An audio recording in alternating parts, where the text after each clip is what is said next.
This is the Voice of the Fair podcast. And now here's the voice of the fair himself, Robert Smith. All right, ladies and gentlemen, welcome back to the show. It's the Voice of the Fair podcast. I'm your host, the Voice of the Fair, Robert Smith.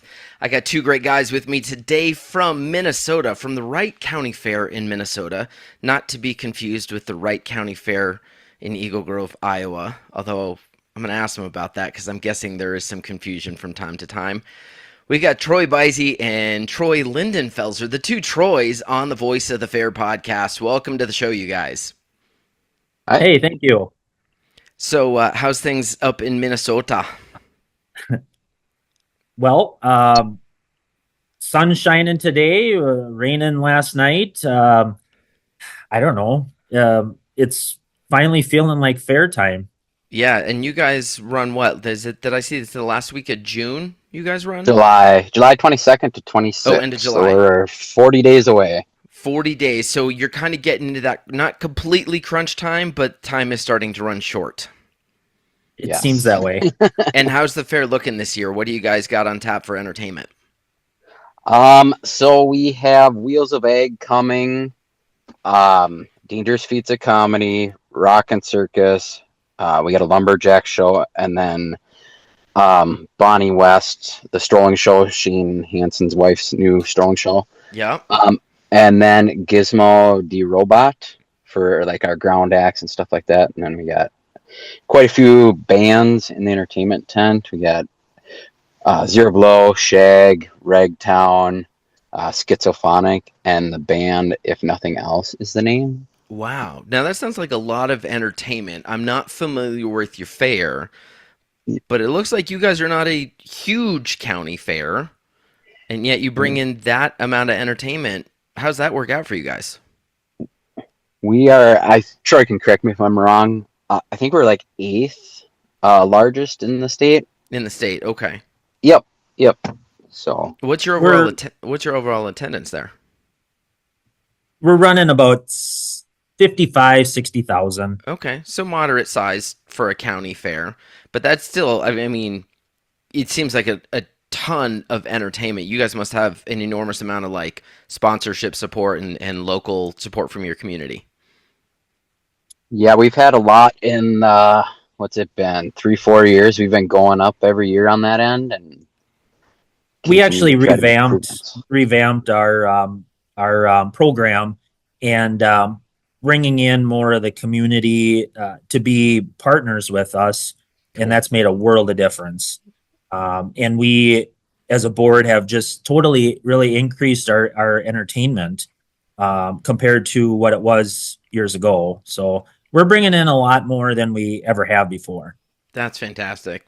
That's good to hear. Of course, being an entertainer myself, I always love hearing fairs that are like, yeah, we bring in a ton of entertainment. That's good stuff. And you guys have both Shane and Danielle coming out, who we just had on the show. By the time this is going to air in like a week or 10 days, it'll have been a couple weeks since their episode dropped. Did you guys get a chance to listen at all to their episode? I listened to it yesterday, actually. Yeah. And what do we think of these two and what they're doing? I'm putting you on the spot. Well, I'll talk about the Danielle part. I'll let the other Troy do Shane. How does that sound? So listening from the podcast yesterday, I think Danielle is going to have a pretty good time at our fair with her background. I think the kids will enjoy it. I thought it was unique that book they hand out that you can scan and there's like little games. Yes. I thought that was kind of interesting for like the youth. I have 4 kids myself. I could see them just loving that. Yeah, for sure. And what do we think about Rock and Circus TV? I missed part of the podcast. Our fair, we all work outside the fair, so it's kind of difficult balancing work life and all that. So I caught a little bit of it, but we've seen Shane show couple Candy High neighboring fair, and then of course every convention, running into him, and I'm super pumped for his show. I mean, it's I sure wouldn't do what he does. Yeah, I mean, I've known Shane a long time. Other than the puppet show, I have not been with him on a fairgrounds with his Rockin' Circus, which I understand he and I are going to connect in Davenport, Iowa, for Mississippi Valley at the end of July. I'm Yeah, guessing he finishes with you and then jumps straight down to Davenport.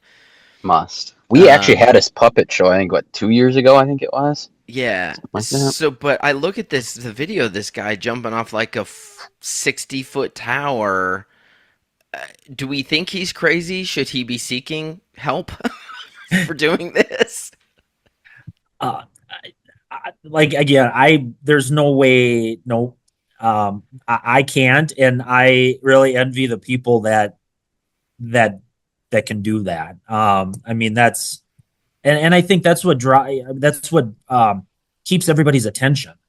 Um, Yes. Something Big big time. like that on the grounds is definitely it's going to get attention. It's going to get huge crowds for you I guys. mean, you're gonna see that from a distance and be like, Yeah. "Oh, something's going on over there," So it's definitely a crowd drawer.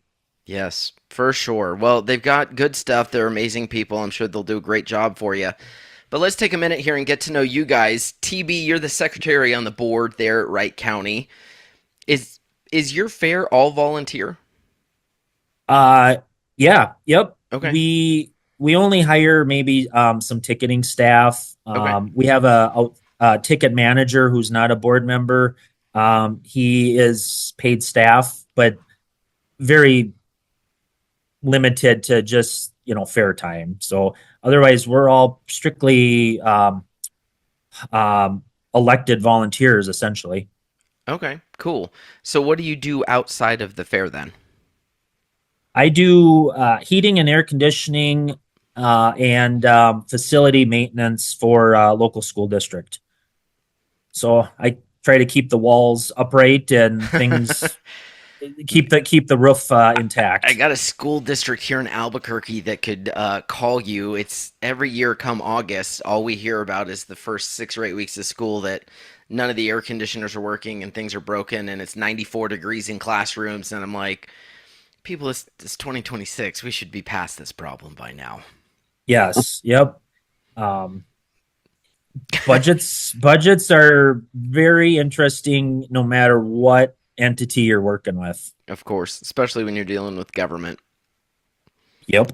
Yeah, it can be quite a peach. So you're an elected member to the board. What got you interested in being part of the fair?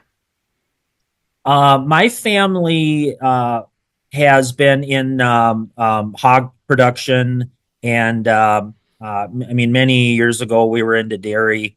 But my three uncles started in 4-H and FFA and all that stuff about 80 years ago, Wow.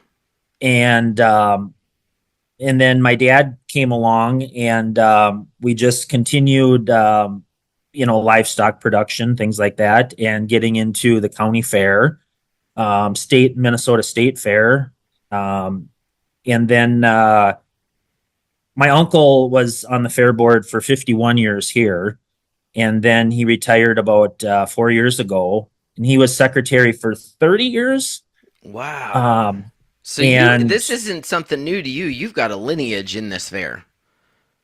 definitely, even as a kid, 10 years old, I just not knowing the ins and outs of the fair, but it was always just a certain love. And I just remember asking him all the time, "Hey, can I come with you to the fair and do something?" And he'd come pick me up and he'd throw me in a building and say, "Here's a broom, sweep it out." Oh, okay. Uh, and I don't know. It just I guess the love of the fair grew, not realizing the ins and outs of it really. Um, It's wild but how that yes, happens. with the livestock, and then of course as I got older, more volunteering, things like that, just became a given, Sure. I guess. Sure. So you've got a long history in the fair. TL over there, I'm curious on you. What's your background? How'd you end up coming onto the board? Well, the other Troy is part of this. So lost a bet, didn't you? yeah, no, I'm just kidding. So my now wife, when we were dating, this would have been back in like 2015. I felt that I wanted to get involved more in the community, and then um, kind of attending the fair. I went a couple times as I was younger, but attending the fair now, and then I was like, oh, this is something I want to get involved with. Reached out to TB. We talked a little bit, and then at the annual meeting, I ended up getting elected on, and now it's 11 years later, and a whole lot of work to do. And you tried it one time and you were hooked. That was it. You're still there. Yep. And now we got my wife hooked too. She's our social media and website person. Oh, there you go. It's a family affair right there. Yep. Works good. She's off in the summer as a teacher, so Okay, cool. we had to give her something to do. Yep. She does all of our proofreading and whatnot. So. That's so funny because here's the story on that. My wife's an assistant principal for Albuquerque schools, and whenever I've got, you can always tell whether she did the proofreading or whether I was in a hurry and just cranked out like a marketing piece. Because if there's spelling and grammar errors, then I would just cranked it out. But if I was like, "Hey babe, check this out," she's like, "Fix this, fix this, fix this, fix this." Yeah, that sounds familiar. Yeah, for sure. So, TL, what do you do outside of the fair then? I work for a city just outside the Twins. Well, it's kind of on the border of the Twin Cities here, as an inspector. So I look at plumbing, mechanical, utilities, building, Oh God, all like that stuff. on new construction, that kind of stuff. Yep, commercial, residential, all Got that it. fun So you're the stuff. guy that goes in and makes sure it's actually done right before they finish the building and have a $50,000 repair because they didn't do it right the first time. Correct. He's the Awesome. guy that you don't want coming to the fair, pointing out certain things that this isn't right. And I The did a look pretty on good his job of face, that earlier this week. the look on his face right now. TL's over there like, wait a minute, you're feeling a little attacked, TL. No, that was pretty accurate. you should see our text messages back and forth. So is it Yeah. more than just like plumbing and electric? Are you the guy that's like the even inspects on safety stuff? Something catches your eye and you're like, who did this? No, I don't do electric. I was told once when I got my health card the last time, it was a good thing I'm not an electrician because I'm colorblind. Don't cut the red wire, it'll blow up. Yeah, I wouldn't be your guy for that. Right? So you're no MacGyver. Okay, we got it. That's wild. Yep. All right, so he's the guy that comes on grounds and gives TB a hard time about little things that need to get corrected. Yep. Uh-huh. I do a good job at that. We're kind of like brothers, but obviously different mothers. Right, brother from a different mother. But you know what? It sounds like that's the good type of set of eyes to have on the grounds, because that's the eyes that keep you out of court and keep lawsuits from happening. Am I wrong on this? I would say you're probably correct on that. You're accurate. Yep. Yeah, for sure. So, speaking of, and you don't have to go into all the little details, but at large, obviously we hear a lot of stuff about ag in the news lately. We hear, different challenges that our fairs are facing in different communities. What are some of the challenges you guys are facing there at Wright County that you're working on overcoming? I'll let you take that one, TB. Um, Punt. TL dipped on that one. He said, I'm good, I'm out. yeah. He's more versed. Yeah. I think one of the biggest things is trying to stay relevant with I mean, we're still heavily agriculture, but the subdivisions are moving in, things like that. So I think one of the biggest things that we're facing is trying to create something for everybody. So like ramping up our entertainment that we talked about earlier. Sure. Agriculture is huge here. Our livestock numbers are great and all that. And so it's, I I don't know, still trying to give everybody a taste of everything. So you're coming for the entertainment, you're coming for the livestock, you're coming for the rides. Our grandstand's all motorsports. Um, so, It's you know, kind of too like trying to track like our fairgrounds are on the western portion of our county, Okay. which is a lot of ag. The east side is, you know, a little less in that front. So it's, yeah, you got to kind of have the diversity to be able to attract those people to come and say, hey, look at all this stuff and Right. learn about the ag and And all it seems that. like it's a constant problem when I talk to fair managers across the country. Um, you know, and it's whether it's a small, you know, rural county fair or even like when I've done OC fair out in California, they're in Costa Mesa, like they're in the it's huge, right? It's just sprawling residential at OC. And so their challenge is like, yes, everybody expects because they live in the shadow of like Disneyland and SeaWorld and all that stuff and the theme parks.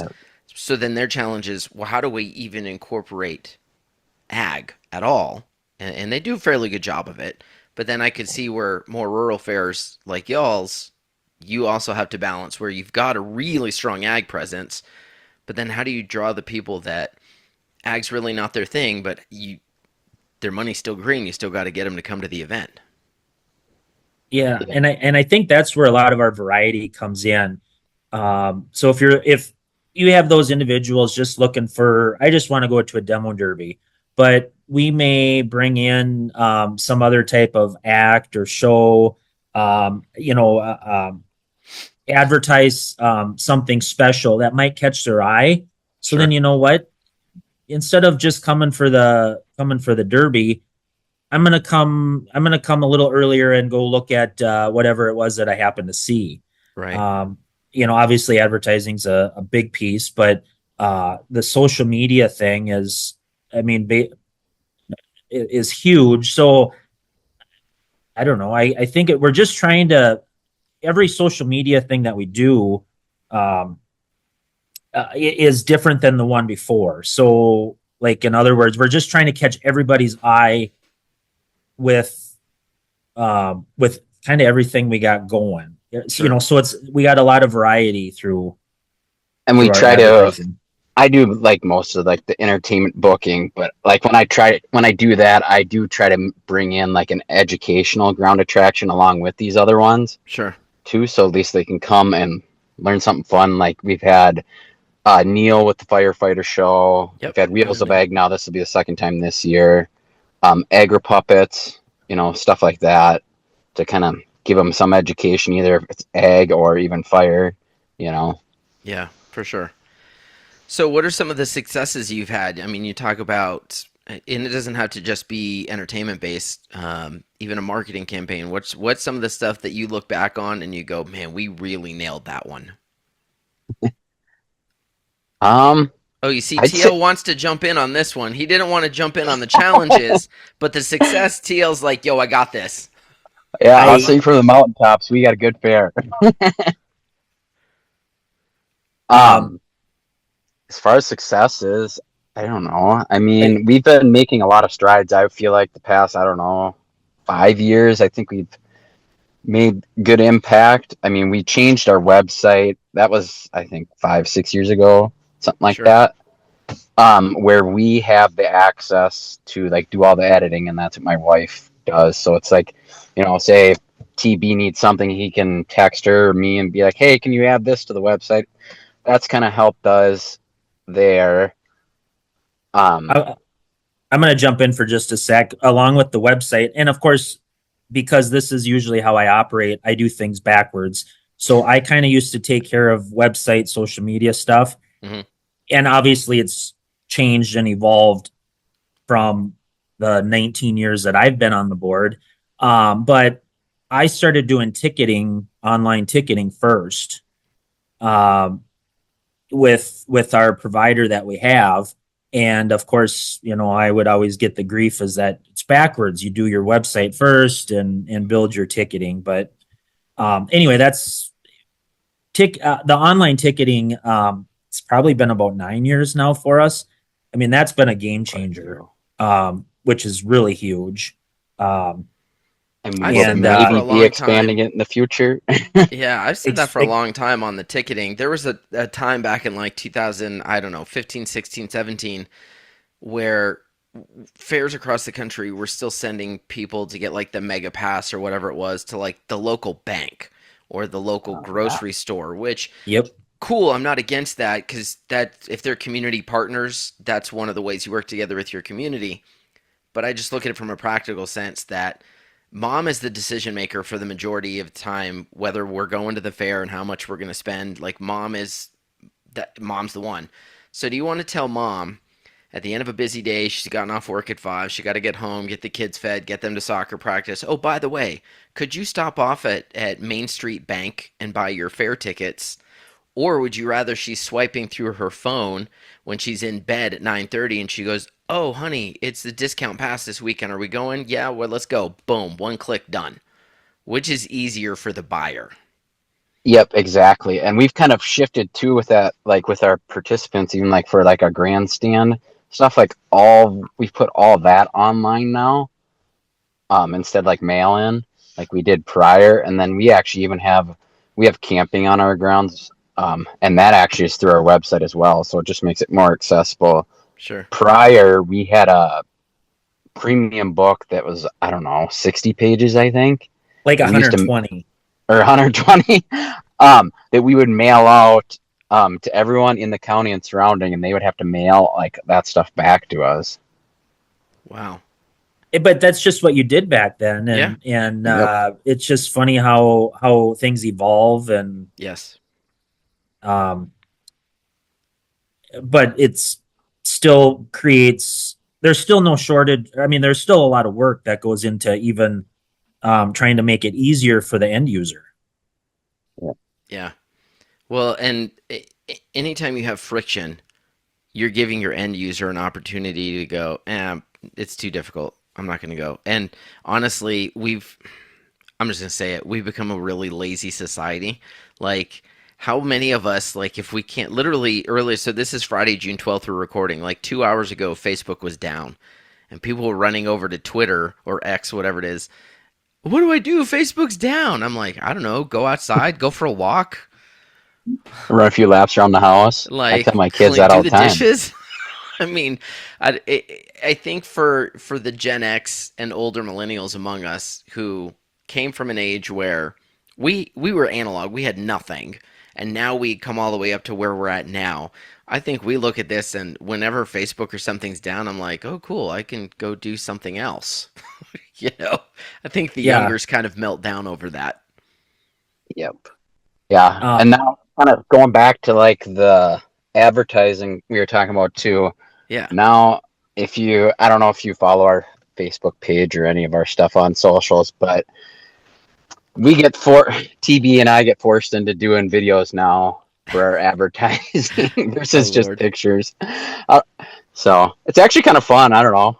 I think we both get into it, and the others who roped into it, but yeah. I'd say big time. Yeah, it's become a lot of fun, but then it's um, putting names to faces and stuff. So it's just so when the public comes through, it's not just, oh, that's the fair board in the maroon shirts. Sure. It's we're I don't know. We're I don't know. We're on the same level as everybody that comes, and we're trying to make it fun and entertaining, Yep. while Eye catching and informational. Well, I like that familiarity thing because how many times do we, as consumers, whether we're at a fair, a theme park, or something, we need help, we need assistance with something, and we don't know what to do. So a video that shows where the parking is, how to get access to parking, how to go through the gates, if you have security, make sure for the bag check, any things like that. And I like the idea of like doing little interviews with different board members so there is some familiarity there for people that come to the fair. Yeah, I mean it's more welcoming to the visitors, I think, and it kind of puts them at ease a little bit because they kind of get a little firsthand. They feel like they're special in that they're getting a little inside peek. Yeah. And And it helps them tell the difference of the two Troys and stop getting confused between the two of us. when he first started, it was always on the walkies. It was always, well, I'm not going to answer because that question's for the other Troy, Well, then now, because then now eventually as he's learned a little bit more about our fair here and how things operate. Uh-huh. Um, so now he's taken a few more of the calls. Um, the social media piece, Michaela Liebl. Yes. Oh yeah, that's a good point. She's with Anoka County, one of our neighboring fairs here in Minnesota, and she had an idea about a week before the fair last year. I think it was Fair Week, wasn't it? Maybe it was Fair Week. She said, "I got an idea," because unfortunately our fairs fall on the same time. Doesn't always happen, but last year it did. This year it's happening again. And she said, I think our two fairs need to combine and we're going to start a fair wars. So we'll post something about don't go to Wright County, come to Anoka, and whatever the video was. And then you guys come back and say, oh, you think that's really special, Anoka? Well, here's what we have. And so we went back and forth. Oh, I don't know, half a dozen times, quite a few times. Yeah. And so we were able to highlight both fairs and have some fun with it. Sure. And it started now already. We two or three videos are out. And it's just funny watching the comments like, oh my God, it's back again. And it's even earlier. And so it's like grab the popcorn, sit back and watch. That's awesome. So we have one of Mick's brother that he did for Anoka, and then Michaela actually ended up sending it to us. And my wife changed it up and changed basically when he's talking, it's her voice now saying, "Come to the Wright County Fair, July 22nd to 26th." And then after that, it continues with his voice. There'll be vendors, there'll be food, there'll be beer. The fun part is that we're not in competition with one another. Sure. We're all partners in this together, and that was a great idea and highly entertaining. And it's putting it's making us work together to figure out how we're gonna get even. Yeah, for sure. And if you look at like, especially on X, the brand wars that go again where they're snotting at each other generate huge buzz. Especially like Wendy's was, I think, the leader of this because their social media just came in and Wendy's was the one that just insulted people.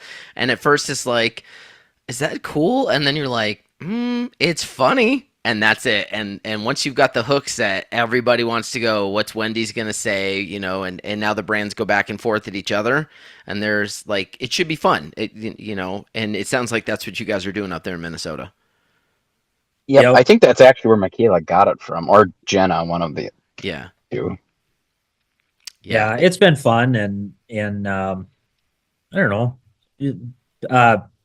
follow us to see what comes up. I will. I'm going to make sure if I haven't already, I usually do once I make sure I've got the booking for the recording going down. I'm like, oh, I need to keep an eye on what they're doing. But yeah, that anytime you can have a good brand kind of camaraderie with each other and poke some fun at each other. I know a few years ago when Jeremy Parsons was at Clay County in Spencer, Iowa, he and Tasha, who's at Clay County in Green Cove Springs, Florida, they would go back and forth with each other on who was the real Clay County, and because they both would get phone calls. Hey, one's a spring fair, one's a fall fair, and they'd be like, "How come there's no tickets on sale yet?" And Tasha would be like, "'Cause our fair's not till April," So they'd go back and forth. It's I think anytime we can have some good brand fun, it's good for the audience. It can be challenging right now on social. Because I don't know that a lot of our industry catches on this. Because I forget who was it. It might have been Zig Ziglar that said it. You have on technology, you have early adopters, late adopters, and forced adopters. And our industry tends to lean towards the back end of that. And one of the things that I don't think we're catching on to right now is that most of our posts are not going out to our friends and followers. If you go look at your metrics, probably I would bet 70 to 80% of your distribution is to non-followers right now. So unless you're boosting or you're doing an ad that's directly targeting your followers, most of them aren't even seeing it, which means there's a really golden opportunity to kind of to generate that organic buzz again, which we haven't seen probably here in, I'm guessing, like 6 or 8 years. Now you got a great opportunity to pull more people in who otherwise would not see your stuff. And something like that is a great idea. Right. Yeah, we try to do those boosted ads and that stuff too. Yeah, to kind of branch out so we can get those other people. Yeah. But ask you said it's your wife that's doing your social stuff? Yep. Have her check the insights and the analytics on your posts. I bet the overwhelming majority of it is going to non-followers. Because right now I'm running about 78% is non-followers, and I'm like, but the people that I want to reward the people that like my stuff, that have followed my stuff, and now they're not seeing it. So that's one of the challenges of social is trying to keep up with the algorithm. Which I've always thought, as soon as you figure out the algorithm, they change it. Yeah. We what's it been? I think 2 years. 2 years ago, our Facebook got hijacked. We had like 10,000 followers. My wife was so disappointed because it's like she worked hard to get it. I think when she started, it was around the 2,000 to 4,000. It got it up to the 10, and then now we're back down to 3.1. It's like Well, one of the funny things with that was back when Facebook, and I was one of the, I'm not doing that. I'm not doing that. Well, finally, and then I joined, and I just happened to type in Wright County Fair, and somebody had started one and then just had abandoned it. Mm-hmm. And I had came to a board meeting. I'm like, does anyone, and of course, I was the youngest by 20 years at that time. And they're like, Facebook, what's that? So I'm like, so I went and clicked, somehow I became administrator then, but someone had made one and abandoned it. That's how our fair had started back then. Wow. And then we built up to however long ago, and then to get hacked by the jerks that took it. Yeah, I had a hack on mine also. So I had originally the podcast had its own page, and my Robert Smith Presents had its own page, and somehow in there, I'm pretty adept at not clicking on random links and whatnot, but somehow somewhere in there I caught a link. All of a sudden, I was starting to get confirmations on ad spend, and I was like, wait, hold up. Well, by the time I get in there and try to deal with Facebook, the best we could do is reset the account so that the ad account wasn't drawing from a credit card or anything like that. But I still don't have the Robert Smith Presents page back. I still don't have the original podcast back. And now that I've kind of shifted stuff over onto to where I'm at now, my followings and everything have plummeted like 80%. And I'm like, oh, and I got to rebuild. And you would think that they would be able to look at all the videos and be like, oh, yeah, this is the guy that's doing them. Let's give him access back. But got nothing. It's tough. I know it happened to like Adam Calvert too. And I think he actually ended up getting his stuff back, but we were not successful on that front. Yeah, but he's like Instagram famous. So people like me, they're like, who are you? Delete. They ignore. Is what it is, and it's. Social is one of those things that part of me wishes we could reset and go back to like the 90s where we didn't have that. But I also understand that social is one of those things where if you put good out in the world, it can amplify that. If you put garbage out, it's going to amplify that. So it's really how you use it. It sounds like you guys are doing a good job, especially now that you've got TL's wife on board and you got Michaela over there giving you great ideas for little brand skirmish. Who won the skirmish, by the way? Oh, we did for sure. Note to Michaela. We had maybe she wants to see this. Yeah, we had 3 inches of rain opening day, and then we ended up closing the fair last year early on Sunday with rain. Wow. And in some of our major water, 3 inches of rain, we had some major um, pools of water. So we made 2 lakes. some videos of board members floating out in tubes, saying, "Hey, we have our own water park, Michaela. What do you have?" Hey, that You thing went know, viral. There's like over 100,000 people that watched that.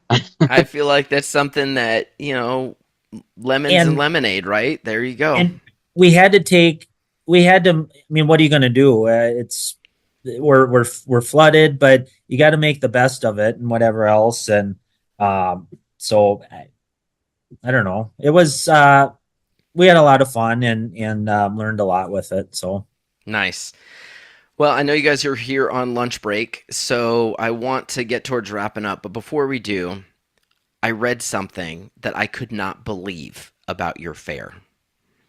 You guys were a POW camp back in the 40s. So Yep. one of y'all has got to spill on that. What was the deal? So it was the summer of 1945 and 44. They had 60 German prisoners at the fairgrounds at that time, and they were there basically to help pick the corn, can the corn. They showered in what is the poultry building at that time. And then their barracks were in the Egg Ad building. So these are still, the buildings are still on the ground now. They've maybe been renovated over the years, but is the original structure still there? Troy, you think that is the original poultry? I know it's old, but I don't know if it's quite that old. I'm pretty sure it may have been remodeled a little bit, but I'm pretty sure that's the same building. Our octagon buildings. I mean, I know that was here at that time. Wow. And I'm trying to think what else they were talking about.